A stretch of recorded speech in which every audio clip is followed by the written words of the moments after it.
Echesheti mi tov vekehevi nekar. Ce qui veut nous dire ici au verset 3, Nelamti Dumia, comment dire, Nelamti, je suis resté quoi, pantois. Dumia, c'est ça, c'est figé. C'est-à-dire que je me suis retrouvé figé foncièrement.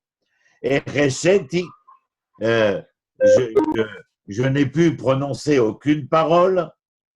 Mi tov, je n'ai pu prononcer aucune parole, même bonne. Vekehevin et echar.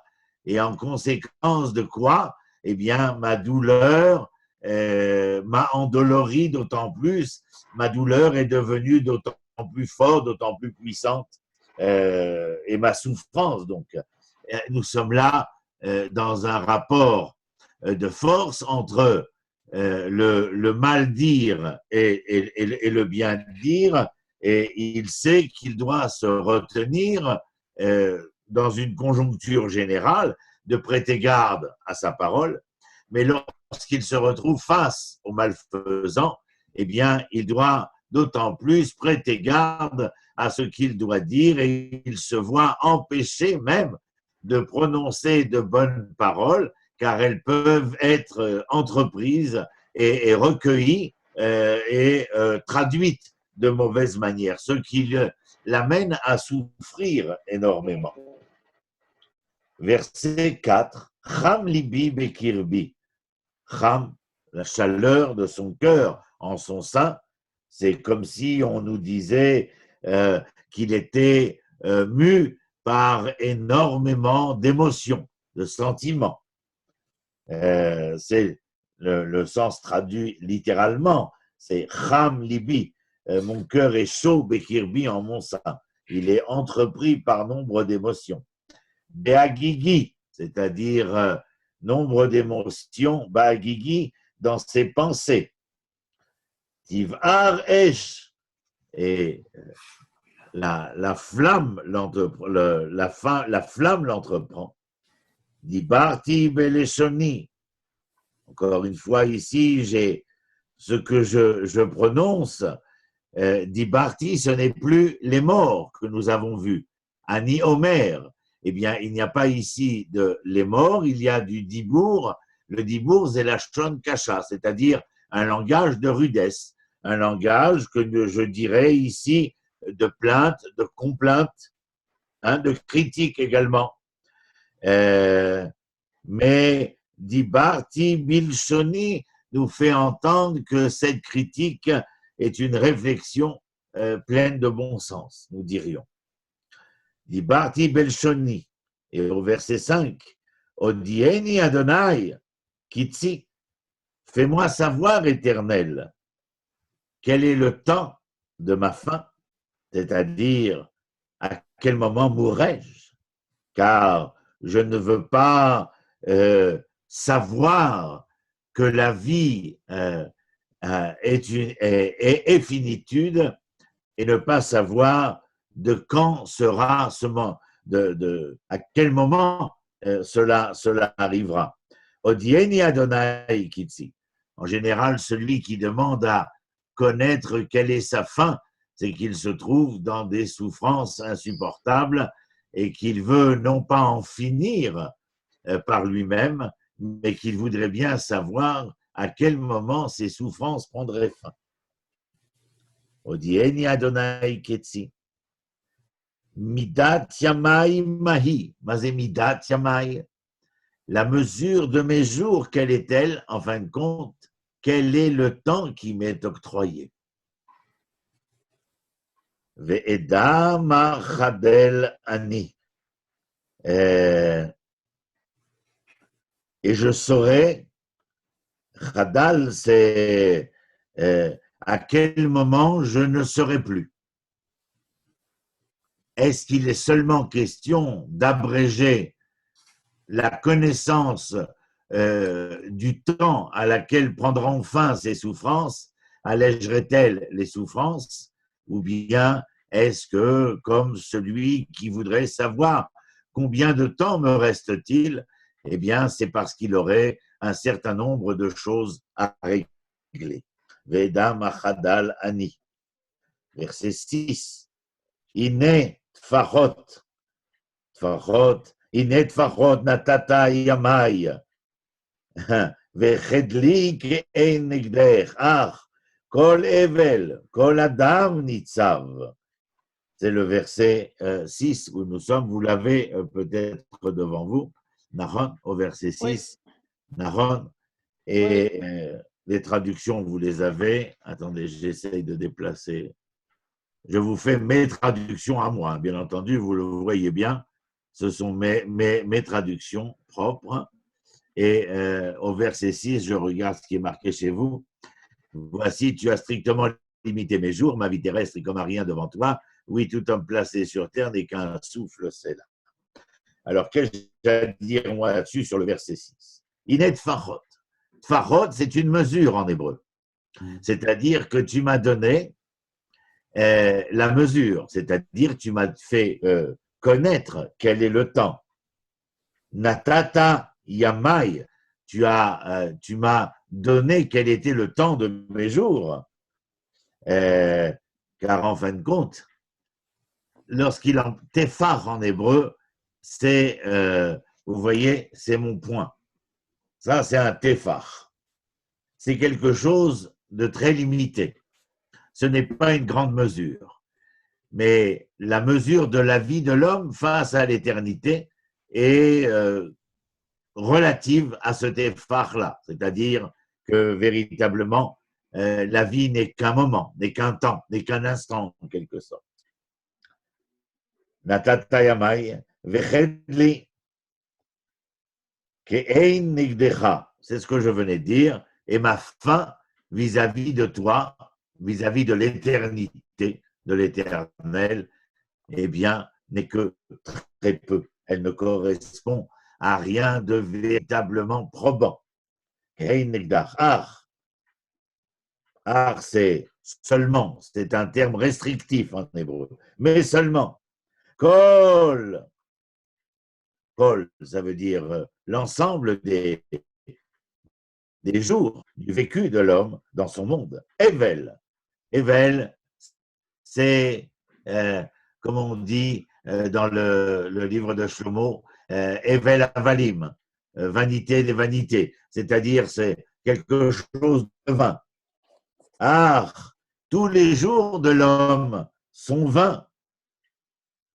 Kol Adam Nitzav.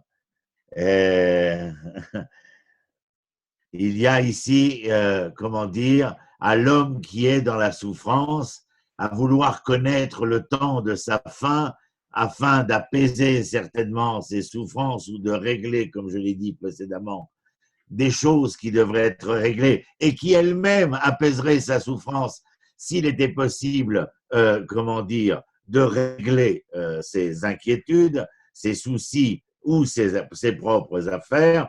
Et il y a une autre manière, comment dire, de réduire l'intensité de la souffrance, c'est-à-dire le moment du départ, à savoir qu'après tout, eh bien, nous pouvons dire que le temps de l'homme, le vécu de l'homme n'est rien face à l'éternité. Il y a ici comme un relent, en quelque sorte, je dirais moi, personnellement, de fatalisme, venant ce fatalisme dire après tout, mon départ, comment dire, ma non-existence, eh bien, apaisera ma souffrance, mais ce ne sera pas, comment dire, une douleur supplémentaire. En tout cas, cela n'est pas considéré comme ceci. Zain, le verset 7. Encore une fois, restrictif. Betselem italer ish. Qu'est-ce que ça veut dire? Mais seulement l'homme, celui qui ne peut pas comprendre, je traduis en quelque sorte, je vous conte l'histoire de l'homme souffrant tel que je l'ai connu dans les services de soins palliatifs pendant des années. De l'homme souffrant et qui au moment où il est en fin de vie, eh bien, comprend, c'est ce qui est écrit ici, Ach ish evel, ach betzelem italef ish, ach evel yemayun, lo yada mi osfam. Il y a ici une expression de dire qu'était-ce après tout la vie? Qu'est-ce que les hommes peuvent bien s'imaginer? Justement, que peuvent-ils s'imaginer si ce n'est que leur imagination est galopante, qu'ils prennent bien souvent leurs rêves pour leur réalité et que rarement ils sont capables de faire de leur réalité un rêve. Vous voyez? Alors il dit Arbet Selem. Selem, c'est l'image. Italer Ish. Il se promène l'homme à l'intérieur de l'imaginaire. Revel Yemayoun. Mais tout cela n'est que vanité foncièrement. Yemayoun, il s'agite au sein de la vanité, c'est-à-dire il fait beaucoup de bruit en quelque sorte. Itzbor, lo yeda miosfam. Et alors, Itzbor, c'est amasser. Alors nous savons tous que nous amassons, bien entendu. Nous sommes là pour amasser un nombre d'objets, les uns ayant plus de valeur que d'autres. Et il dit ici, Itzbor, lo yadam yosfam, il amasse sans savoir qui les recevra. En vérité, lorsqu'il les a amassés, c'est afin de les réceptionner, de les recevoir, qu'ils sentent une appartenance. Mais voilà que, alors qu'il est en fin de vie, dans la souffrance, dans la douleur, qu'il appelle à savoir et à connaître quel est le moment où la fin pourra être enfin l'élément probant pour assouvir ces douleurs, eh bien, il devient, il devient moral. Il nous fait de la morale en nous disant attention, votre vie n'est que celle d'un instant. Vous vouliez amasser, mais en fin de compte, vous ne serez pas ceux qui profiteraient de ce que vous avez amassé, etc., etc. C'est tout ce que nous entendons dans ce psaume-là. Verset 8, Ve'ata ma kiviti Adonai. Il dit maintenant, Ata, vous vous rappelez, Ata, c'est en conséquence de tout ce que nous avons dit précédemment. Ma kiviti Adonai. Que puis-je espérer? En fin de compte, on pourrait dire, que puis-je espérer de quiconque? Adonai, éternel, de qui puis-je espérer? Makiviti Adonai, Makiviti Adonai, Tochalti, Lecha I. Mazé Tochalti, à mon espoir. Leachel à quelqu'un, c'est souhaiter à une personne. Et ici, il dit, Veata Makiviti Adonai, Tochalti Lecha I. Mon seul espoir est entre tes mains. Et alors, nous allons le voir au verset 9, quémander en quelque sorte. Et au verset 9, il dit, Mikol psha'ai atzileni. Il est vrai que j'ai fauté. D'ailleurs, je te dis, Mikol psha'ai atzileni. Sauve-moi ou pardonne-moi des fautes qui furent les miennes. Afin que ces fautes ne viennent pas, peser comme un joug sur ma souffrance et ma douleur de maintenant. Vecherpat naval al tesimeni. Cherpat naval al tasimeni. Lorsque David prononce ces propos, on l'a déjà vu ensemble, c'est qu'il demande à l'Éternel que sa souffrance ne vienne pas servir les intérêts de ceux qui sont ses ennemis, de ceux qui sont, à attendre la propre fin du roi, la propre fin de David, afin de pouvoir se jeter sur le pouvoir, les richesses, etc., etc. Alors il dit, Vecherpat naval alta simeni. Et au verset 10, Ne'elamti velo eftarpi. Encore une fois, Ne'elamti, la racine ici, c'est ilem, c'est celui qui est muet. Mais sachez, je l'avais dit dans un cours sur les prophètes, que ilem en hébreu, vous voyez les lettres Aleph, Lamed, même, eh bien, ces lettres-là servent à former le terme de alim, la violence. On l'avait vu ensemble. Ilem ve'alim. C'est la même racine étymologique, à savoir que là où il y a, comment dire, une non-communication, une non-sociabilité possible et probante, eh bien la violence s'éveille, là où il n'y a pas de communication. Et il dit Ne'elamti, c'est-à-dire là il est resté bouche bée, pantois, si ce n'est quoi. Mais l'Oeftarpi, d'ailleurs il ne peut pas parler. Qui ata asita, car est-ce que je te supplie, je t'incante, parce que toi, tu es à l'origine de tout. Qui ata asita. Et si tu es à l'origine de tout, il n'y a que vers toi que je puisse me pencher. Verset 11. Aser me alai nig echa. Et il lui dit, retire de ma souffrance, retire-moi cette souffrance que tu as provoquée. Nig echa, c'est-à-dire des tâches, des tâches véritablement, des marques que l'Éternel a laissées sur l'homme. Il dit Aser me alai nigrecha, mitigrat yadecha. Tigrat yadecha, c'est-à-dire que les souffrances qui sont les miennes, les marques que j'ai à supporter, elles sont de ta volonté, comme nous l'avons expliqué, parce qu'elles viennent quoi? Elles viennent me frapper, j'imagine, parce que je ne me suis pas conduit comme je suis, ani chaliti, et si tu n'agis pas pour alléger ma souffrance et ma peine et ma douleur et ma contrition, ani chaliti, c'est-à-dire que j'en ai fini.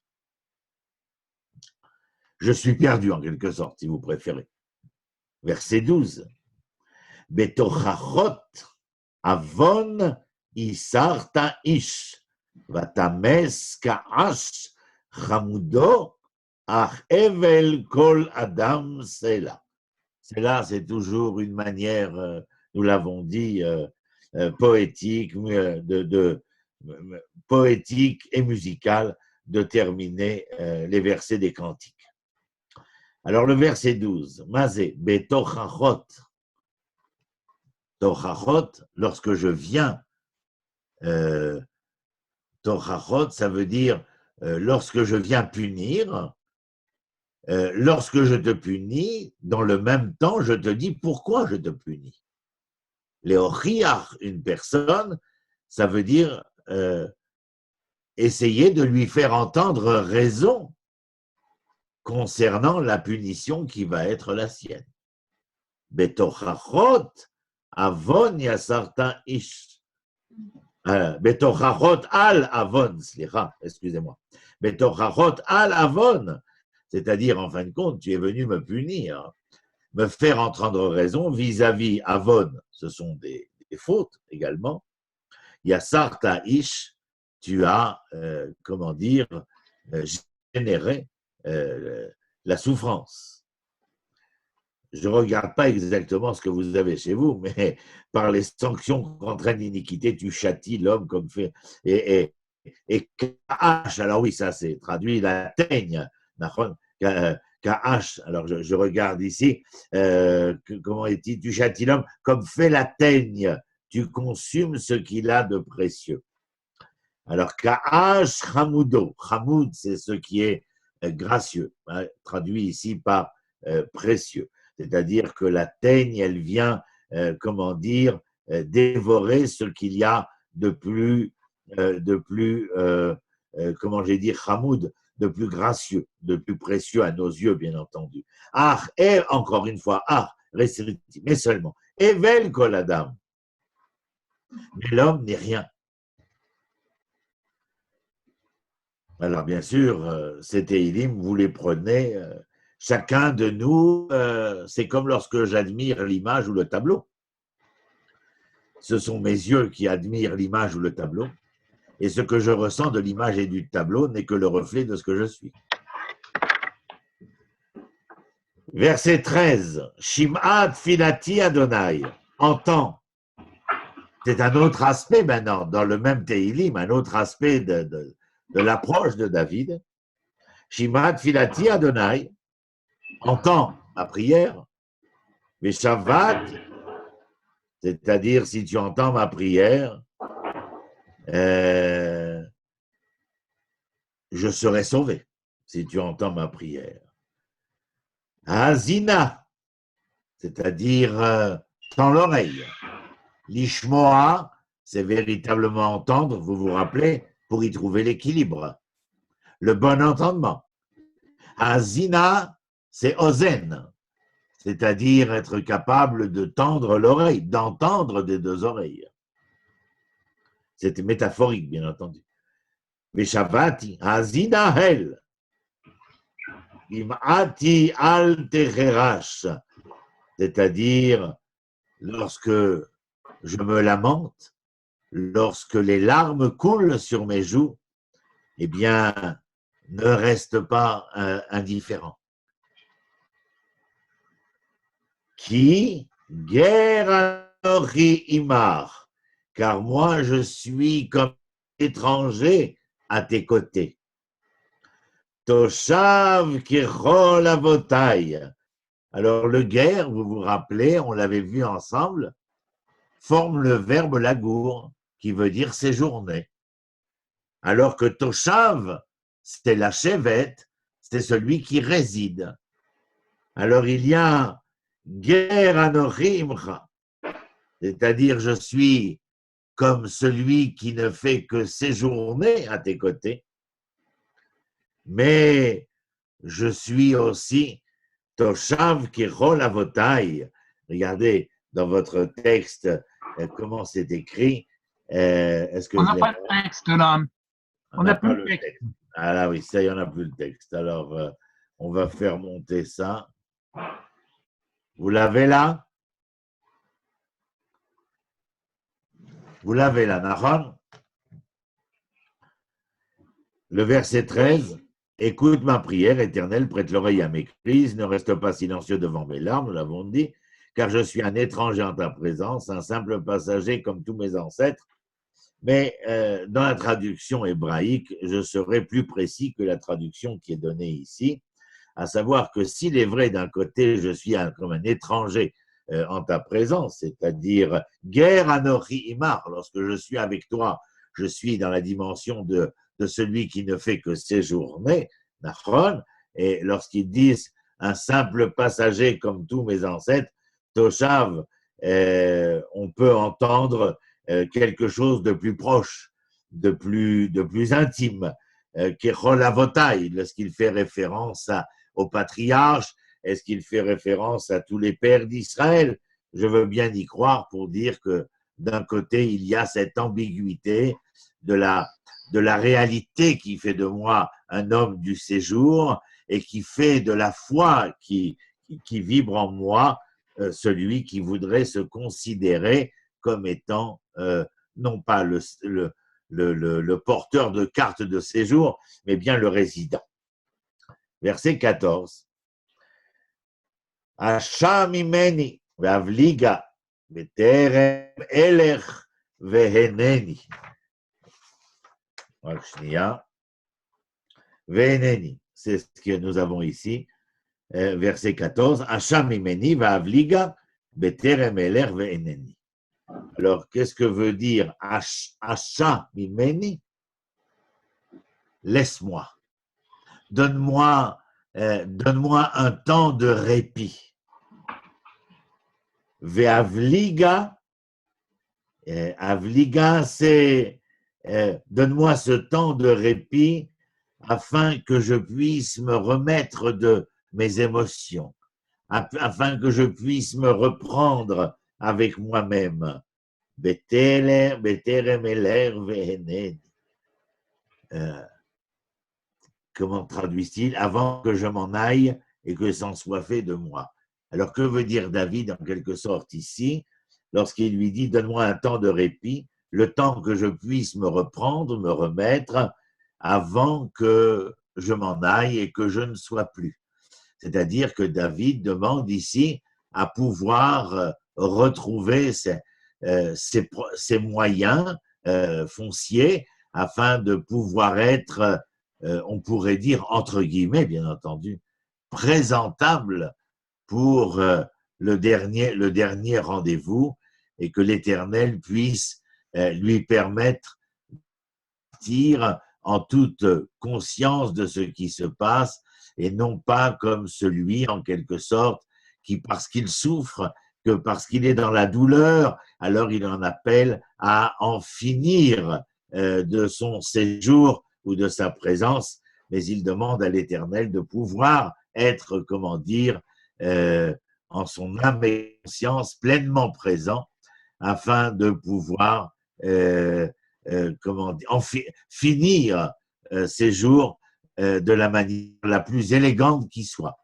Ce n'est pas qu'il ne sait pas qu'il va finir, il est en fin de vie, il le sait, mais il y a, j'emploie le mot élégance avec tout ce qu'il y a de plus élégant dans le terme, c'est-à-dire de partir de la manière la plus humainement noble qui soit.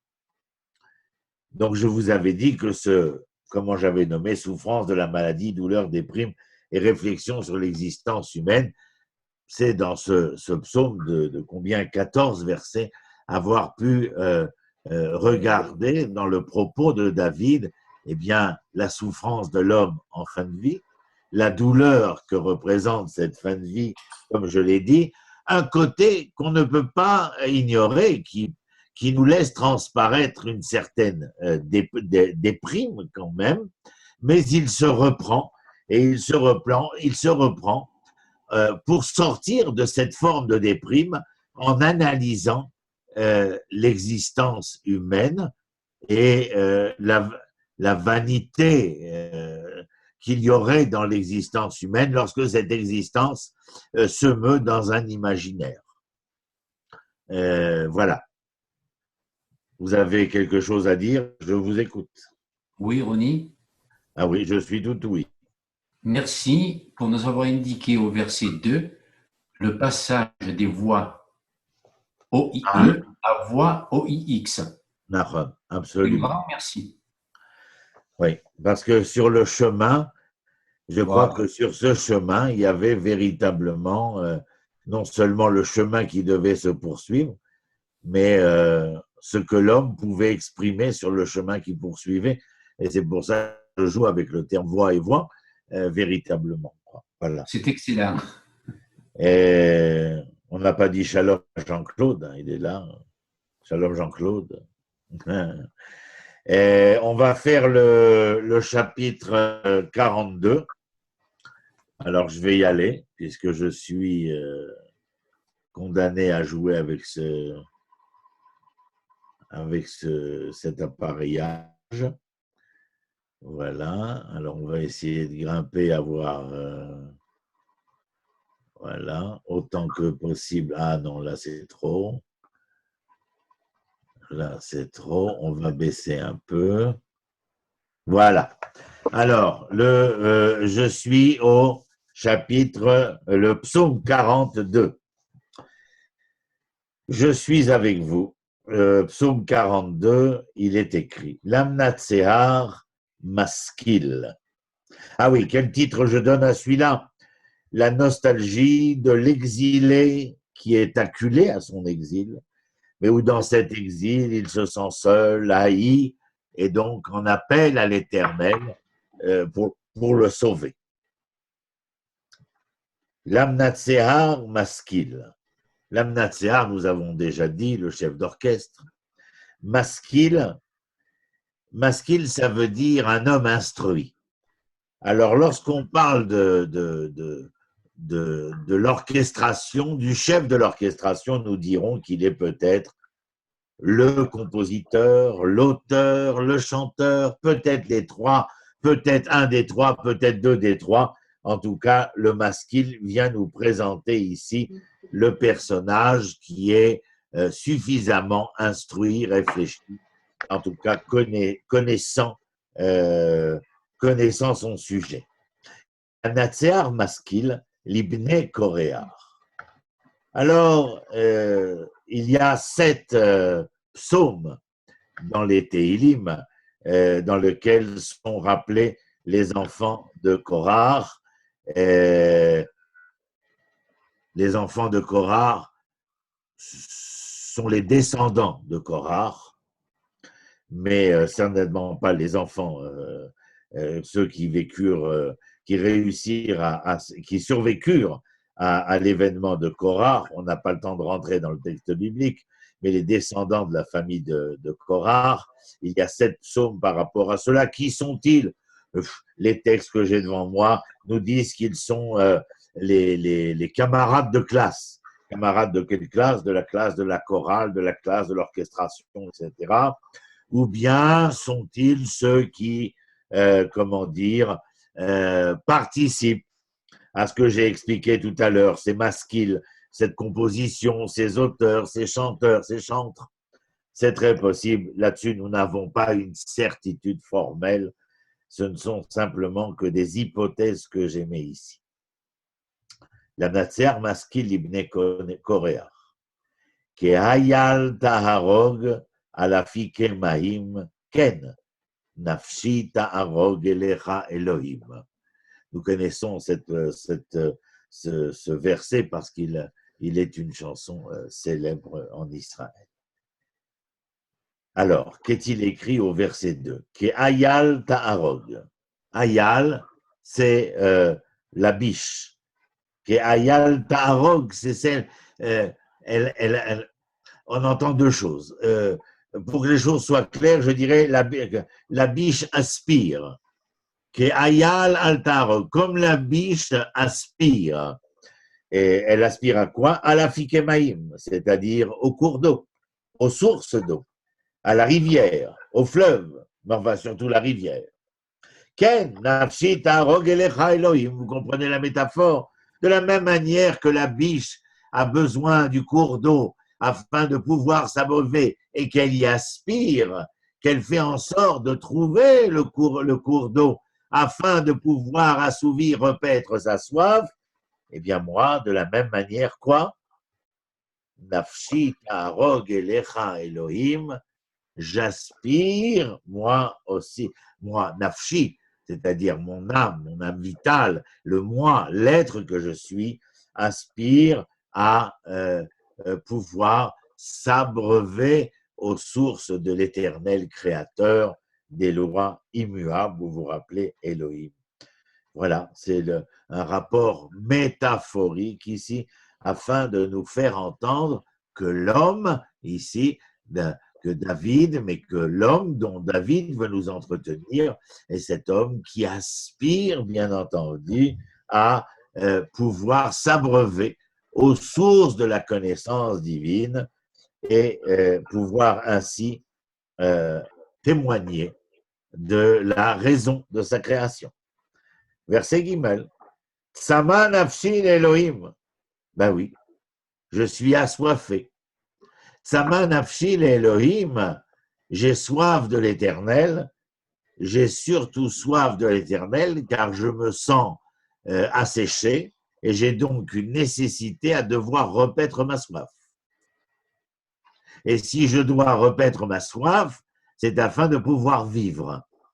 Ce n'est pas pour tomber dans l'extatisme, l'extase du culte divin, mais bien parce que mon approche de ce que représente l'Éternel, c'est-à-dire ce courant d'eau, c'est-à-dire cet enseignement qui est à même d'assouvir ou repaître ma soif, comme je l'ai dit précédemment, eh bien, me permet de vivre. La raison pour laquelle nous buvons, tout simplement. Donc, la métaphore est très claire. Tsama nafshi Elohim, le El Chai. Oui, El Chai. C'est le Dieu vivant, ça ne veut pas dire que nous faisons ici une image de l'Éternel, non. Mais que l'Éternel créateur n'est créateur de sa création qu'afin que cette création puisse être vivifiée par le témoignage concret de l'homme sur terre lorsqu'il sera capable de faire vivre la parole de l'Éternel. C'est comme ça que moi, je l'entends, bien entendu. Ça n'engage que moi. Matai avo ve'ere pnei Elohim. Quand pourrais-je parvenir à voir la face de l'Éternel? Nous savons tous automatiquement, lorsque nous lisons ce verset 3 du psaume 42, que Moshe fit la même demande, Moïse au mont Sinaï. Je voudrais te voir. Et l'Éternel de répondre, nul homme, nulle créature ne peut me voir face à face et vivre. Par contre, ce que je peux faire, c'est te montrer, te faire savoir, te faire connaître les attributs de l'Éternel. La miséricorde, la justice, la vérité, etc. Et tu connaîtras d'autant plus l'Éternel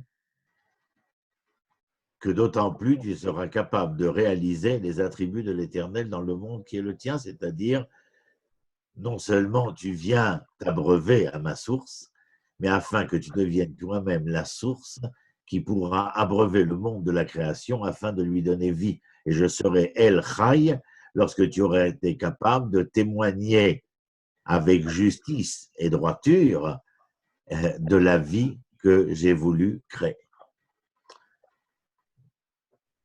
Verset 4. Aitali dimati lechem yom valayla be'emor elai kol hayom hayeh Elohecha. Aitali dimati. Verset 4, vous le voyez chez vous? Aitali dimati. Mes larmes étaient pour moi, quoi? Lechem. Ça veut dire quoi, lechem? Le pain. C'est-à-dire ma subsistance. Yomam valayla. Le pain de mes jours et de mes nuits, bien entendu. Be'emor elai. Votre traduction ici, mes larmes sont ma nourriture de jour et de nuit. Be'emor elai. Kol hayom hayeh Elohecha. Lorsque l'on me dit à tout bout de champ, tout au long de ma vie, où est ton Dieu?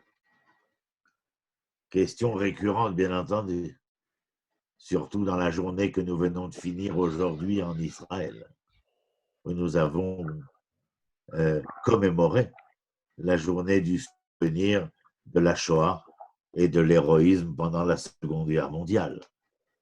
Hier soir, au cours que j'ai donné à Jérusalem sur la révolte du ghetto de Varsovie, la question me fut posée.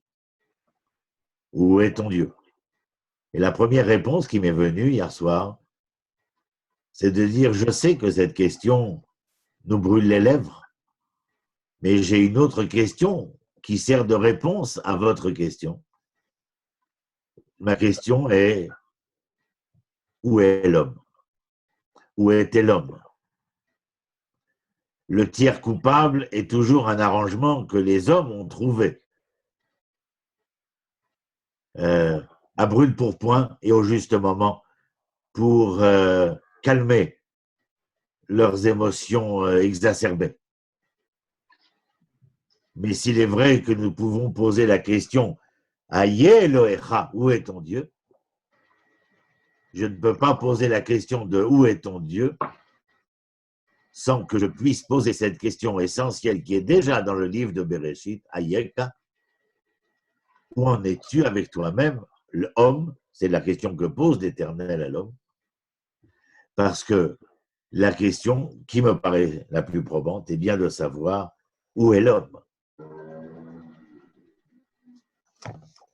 Et je pense que nous, les hommes,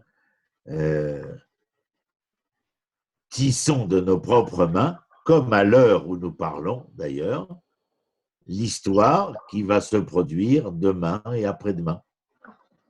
Nous sommes les responsables de cette histoire. Et donc le texte nous dit, Itali dimati, lechem yomam velaila. Mes larmes étaient ma nourriture. Alors on venait me demander, mais alors il est où ton Dieu? La question, elle n'est pas à savoir où est Dieu pour que je ne pleure plus. La question est de savoir pourquoi je pleure et comment faire en sorte pour que je puisse ne plus m'abreuver à mes larmes, mais m'abreuver aux sources de la vie. Mais si je pleure, c'est qu'il y a, bien entendu, un certain nombre de causes qui ont fait que. Ali dimati, lechem yomam valayla be'mor elai kol hayom hayeh Elohecha. Chapitre 1, verset 5. Hele eskera, ve'eshpecha alai nafshi, ki evor basar adadem, ad beit Elohim bekol rina ve'toda amon chogeg. Le verset 5. Pourquoi es-tu affaissé, mon âme? Dis-moi ce que je vois dans cela. Verset 5. Aele eskera. Tout cela, eh bien, elle est esquera, ça veut dire que ce dont nous avons parlé précédemment, je le rappelle, je veux m'en souvenir. Veshpecha alai nafshi, ça veut dire quoi?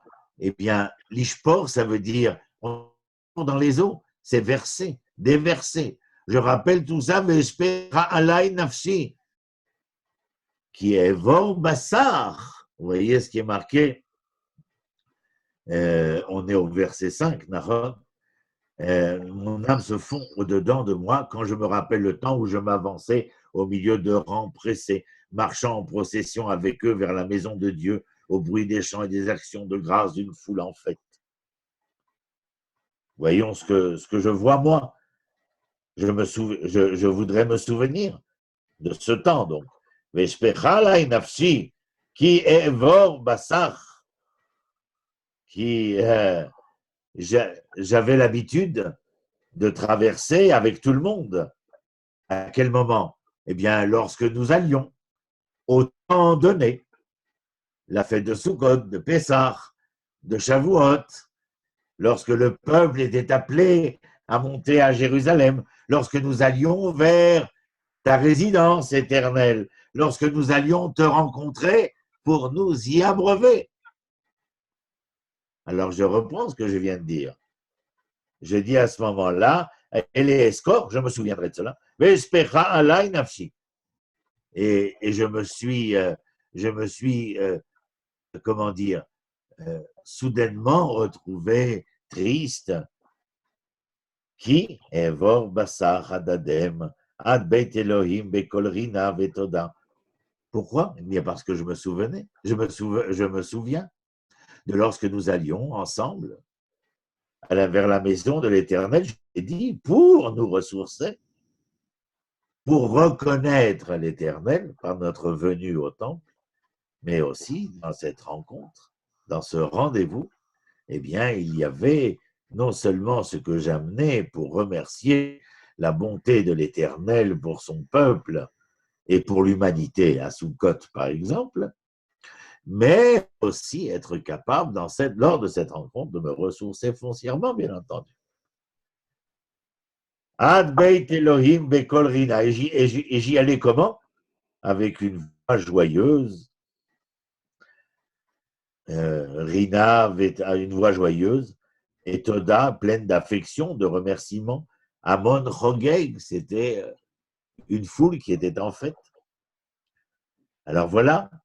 Il y a, comme j'ai dit tout à l'heure, la nostalgie de l'exilé. J'ai dit le titre de cela, de l'exilé acculé, haï, seul Dieu peut le sauver.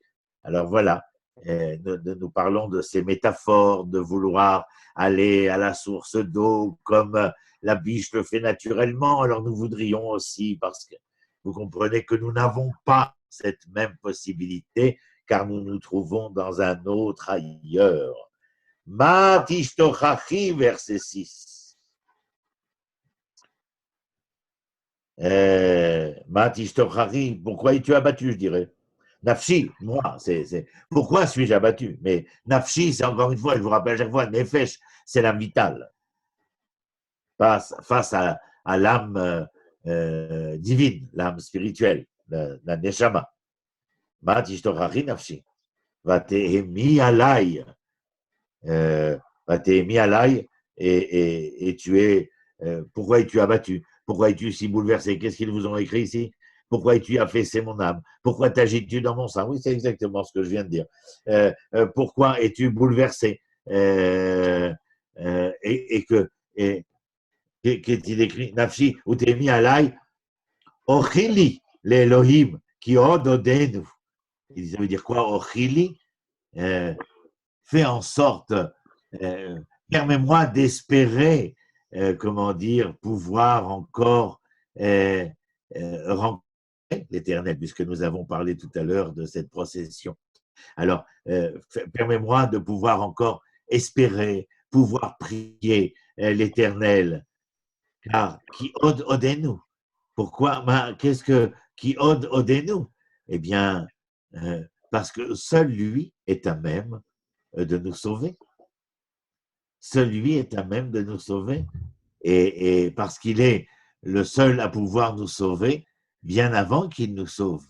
Je veux le remercier, comme ce sera libellé dans la liturgie juive, le fait de remercier l'Éternel dans l'espoir de ce que nous vivons aujourd'hui, et nous continuerons à le remercier, bien que le rassemblement des exilés soit en cours, bien que nous soyons revenus sur notre terre, bien que la terre donne son fruit avec abondance, et bien que nous soyons, comment dire, dans quelques jours, ceux qui, pour la 69e fois, eh bien, vont faire savoir au monde entier qu'ils sont de nouveau indépendants et souverains, qu'ils ont retrouvé leur personnalité, ou en tout cas, ils sont en chemin de pouvoir retrouver l'hébreu qui se cache dans le juif qu'ils furent.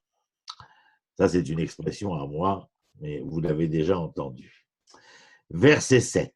Elohai, alai nafshi tishtocha, al ken eskerecha, mi eretz yarden vechermonim, mi ar mitzar. C'est Elohai, verset 7 ici. Je vais vous faire monter le texte pour ne pas qu'on se... Voilà, encore un peu, 7, voilà. Mon Dieu, oui, mon âme est affaissée en moi, la même chose que nous avons dit tout à l'heure, parce que je pense à toi de la région du Jourdain, des monts du Hermon, de la plus infime montagne. Voyons chez moi comment je lis cela. Elohai, alai nafshi tishtocha. Mon Dieu, je suis abattu. C'est moi, nafshi, moi je suis abattu. Alken eskerach. La raison pour laquelle vous entendrez cela comme vous le voudrez, mais je me sens complètement abattu. Je ressens d'autant plus l'exil, le fait de ne pas être à ma place. C'est la raison pour laquelle je me souviens, je te rappelle, je me souviens de toi, je te rappelle dans mes prières, dans mes incantations, etc. Mais Eretz Yarden vechermonim. Alors, Yarden, vous le savez, c'est le Jourdain, et Hermonim, c'est proche du mont Hermon, c'est le Golan, en quelque sorte. Comme si on était... mais Har Mitzar, c'est l'une des collines qui se trouve, comment dire, de l'autre côté du Golan. Donc, il y a un éloignement de Jérusalem, en quelque sorte, une interdiction de pouvoir approcher Jérusalem, et d'où les propos que nous entendons ici. Et au verset 8, Théom. Alors, Théom, c'est le gouffre, un gouffre où il y a un fond d'eau. Théom, Théom, el Théom, Koré, l'école Tsinorecha. Kol mishbarecha, megalecha alai avru. Et alors, au verset 8, le gouffre appelle le gouffre au bruit de tes cascades. Toutes tes vagues et tes ondes ont passé sur moi. Qu'est-ce que ça veut dire? Quelle est la métaphore ici? La souffrance. La souffrance que je subis en étant loin de la maison, loin de chez moi, loin de Jérusalem, alors je suis là véritablement l'objet de l'histoire, et le gouffre appelle le gouffre, et au bruit de tes cascades, toutes tes vagues et tes ombres, eh bien, me traversent, ont passé sur moi, elles me traversent foncièrement, Nachon. Et au verset 9, Yomam, Yetzave Adonai Chazdo, ou Belaïla Shiro, Imi, Tefila Lehel Chayai. Alors au verset 9, il dit, puisse l'Éternel chaque jour mettre sa grâce en œuvre. Yomam, c'est chaque jour. Yomam Balaïla, Yomam, chaque jour. Yetzave Adonai Chazdo. L'Éternel, Yetzave, c'est comme si l'amour de l'Éternel était dans l'image ainsi du cantique, où l'amour attendait, tapis dans un coin, que l'Éternel lui ordonne de pouvoir rejoindre son peuple. Ou Balaïla Shiro, et le cantique dit, et la nuit, eh bien, chantez la nuit. Chanter avec qui? Chanter avec moi, c'est-à-dire qu'il y a comme un appel, puisse l'Éternel mettre en son œuvre que la nuit a un cantique en son honneur, soit sur mes lèvres, mais pas seulement sur mes lèvres. David interpelle ici tout un chacun. C'est-à-dire au Balaïla Shiro, son cantique, Imi est avec moi, oui, mais il y a aussi un appel à tous. Tefila les El Chai, les El Chayai. C'est un cantique véritablement qui en appelle, encore une fois, au Dieu vivant. Tel que je l'ai expliqué précédemment, Dieu vivant, on a bien compris de quoi nous parlions. Et au verset Yud, il dit comme ça. Donc après cette prière-là, Omra, les El Sal'i, Lama Shachartani, Lama Koder, Eler Belachatz. Alors, David s'exprime ainsi au verset 11, vous l'avez, le verset 11, on va grimper encore un petit peu. Ah ben voilà, c'est après ça. Alors donc au verset 11, il dit ici, David Améler, verset 10, pardon, verset 10, Omra, je dis. Alors, encore une fois, nous disons un peu comme nous avons dit au psaume 39. Imri, est mort. Il se parle à lui-même, en quelque sorte. Les El Sal'i, à l'Éternel qui est comme, comment dire, mon rocher, c'est-à-dire quelque chose de solide. La matière brute, le minéral. Omra les El Sal'i, Lama Sharartani. Toi qui es inamovible en quelque sorte, c'est le sens du propos.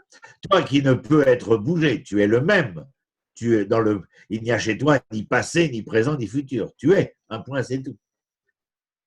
Comment as-tu pu m'oublier? Lama Koder et l'herbe et la Ratsoyev. Pourquoi est-ce que je devrais aller, comment dire, poursuivre ma route avec un visage sombre, triste? Et verset Yudalef, Beretzach, Beatzmotai, Chirfuni Tzorerai, Beomram Elai Kolayom, Ayelorecha. Et au verset 11, il dit ici, c'est comme s'il me broyait les os lorsque mes adversaires me couvrent d'insultes, me disant tout le temps, où est ton Dieu? Même question récurrente qui revient ici. Beretzach, Beatzmotai, comme Retzar, c'est le meurtre. Atzmotai, ce sont mes ossements. Mais Atzmotai, la racine de Atzmotai, c'est Etzem. Au singulier l'os, mais Etzem, c'est l'essence. Etzem, c'est l'essence, c'est l'origine. Donc tu me touches au plus profond de ce que je suis. Tu me meurtris au plus profond de ce que je suis. Est-ce donc possible cela? C'est une question en fin de compte. Beretzar be'atzmotai. Refuni tzorerai. Mes ennemis se sont moqués. Et Omram Elai Kolayom. il se moque, il me vilipende en quelque sorte, en me demandant à chaque fois, Aïe Elohecha. Et tu crois que la douleur n'est pas plus importante alors que je me trouve dans une situation. Il y a un micro ouvert là. Et si, alors que je suis dans la douleur de l'événement, de l'histoire, eh bien voilà que tu me demandes où est Dieu? Où est mon Dieu? Nous avons répondu à la question tout à l'heure, comme je l'ai expliqué. Et le dernier verset, il y a un micro ouvert, mes chers amis. As il dit, Mat, au verset 12, Mat ishtochachi nafshi, ou Mat te'emi alay. Pourquoi suis-je abattu? Pourquoi mon être est abattu? Ou Mat te'emi alay. Et pourquoi est-ce que je suis ébranlé? Ochili Elohim. Au lieu de cela, je devrais quoi? Eh bien, je devrais, comment dire, implorer l'Éternel et qui ododenu, car il est encore le seul à pouvoir véritablement nous sauver et à en être remercié. Yeshuot panai ve'elorai. Alors, vous voyez la fin du verset chez vous. Pourquoi tu as fait, c'est mon âme, pourquoi t'agis-tu dans mon sein? Mets ton espoir en Dieu, car j'aurai encore à le louer. Lui, mon sauveur et mon Dieu. J'ai marqué 2 questions pour vous, mais j'ai déjà commencé à en parler. Seul Dieu peut-il nous sauver? C'est la question que je pose à ce psaume-là. Où est donc l'homme? Et on n'a pas le temps parce qu'il est déjà l'heure, mais lisez le 43, le psaume 43, il est tout petit, parce qu'il est la suite, en fin de compte, du 42. Je ne sais pas, je n'ai pas trouvé de raison pour laquelle ils sont séparés les deux, mais en fin de compte, le 43 n'est que la suite du 42. Et donc, la question essentielle est, bien entendu, que nous nous sommes retrouvés en exil, que nos ennemis puissent se satisfaire de notre situation en exil, comme la chrétienté le fera lorsqu'elle dira quelle est Israël, la vérité d'Israël, du seul fait qu'Israël n'est plus sur sa terre, d'où les problèmes lorsqu'Israël, au XXe siècle, est revenu sur sa terre, jusqu'à ce que le Vatican reconnaisse l'État d'Israël. Mais en tout cas, pour Israël, sa question à lui, de ses souffrances, de ses douleurs, de son exil, et sont des questions qui concernent l'homme d'Israël, la collectivité d'Israël, l'ensemble d'Israël. Mais venir chercher des noises, entre guillemets, à l'Éternel, c'est comme je l'ai dit tout à l'heure, vouloir, comme à l'école, comme en classe, trouver le tiers coupable, même dans la vie de tous les jours. C'est pas moi, maîtresse, c'est lui. Vouloir se dédouaner de la responsabilité foncière, le monde dans lequel nous vivons, à la seconde où nous parlons, n'est que le pur reflet de ce que nous faisons du monde. À tel point qu'un de nos sages dira « Ma derer oler Adam » sur le chemin où l'homme s'entraîne, molichim oto, eh bien l'Éternel, sous-entendu, l'entraîne. Le chemin choisi par l'homme, c'est le chemin sur lequel l'Éternel entraîne l'homme. Mais c'est l'homme qui a choisi ce chemin-là. Je ne peux pas parler de déterminisme, de génocide, de Shoah et d'un tel déterminisme dans l'histoire humaine. Les hommes ont la liberté d'aimer ou de haïr, ils ont la liberté du bien et du mal. Et c'est donc la question. Seul Dieu peut nous sauver? C'est comme lorsque le 7e jour de Pessah, nous avons rappelé la traversée de la mer des Joncs. Et le texte et l'exégèse biblique nous dit que Moshe est venu prier l'Éternel. L'Éternel lui dit, c'est pas le moment de me prier, parle aux enfants d'Israël qu'ils agissent. Et Moshe a voulu aller leur dire, et l'exégèse biblique dit non, ne leur dis rien. Voyons s'ils sont capables de comprendre par eux-mêmes. Après tout ce que j'ai fait pour eux, voyons ce qu'ils sont capables de faire pour eux-mêmes.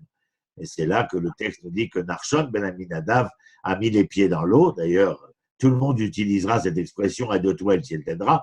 Moi, j'ai une autre expression. C'est le premier homme dans l'histoire biblique à nous montrer que il peut y avoir un miracle, un devenir possible à ceux qui sont capables d'accepter de se mouiller dans leur propre histoire. Mais ne cherchons pas des noix à Dieu. Voilà, mes amis, pour ce soir. Je pensais faire le petit troisième, mais vous voyez, on a été plus long. Mais en tout cas, ça nous permet de pouvoir élargir notre propos et nous permettre de mieux comprendre de quoi il est question. Voilà, vous êtes là? Oui, Ronnie. Oui, Oui, ben voilà, merci parce que moi, je n'ai beaucoup, plus René. d'image, je n'ai plus rien. Alors, j'essaye de savoir qui est présent. Ah oui, d'accord. On n'était pas beaucoup aujourd'hui. Hein, il va falloir… Merci d'être venu, Ronnie. Comment? Merci d'être venu, Ronnie. Ah ben moi, Oui. je suis là. Merci beaucoup. Merci beaucoup. Il faut mobiliser autour de vous. Je pense que plus on sera à essayer de savoir, d'entendre et de comprendre, et plus nous serons de combattants aujourd'hui pour que la lumière se fasse plutôt que l'obscurité. Oui, c'est bien vrai ça. Merci à vous. Merci, Ronnie. Et on Merci, se retrouve Ronnie. jeudi soir. Merci de Ce nous soir, avoir c'est lundi, je vous rappelle. On se retrouve jeudi soir.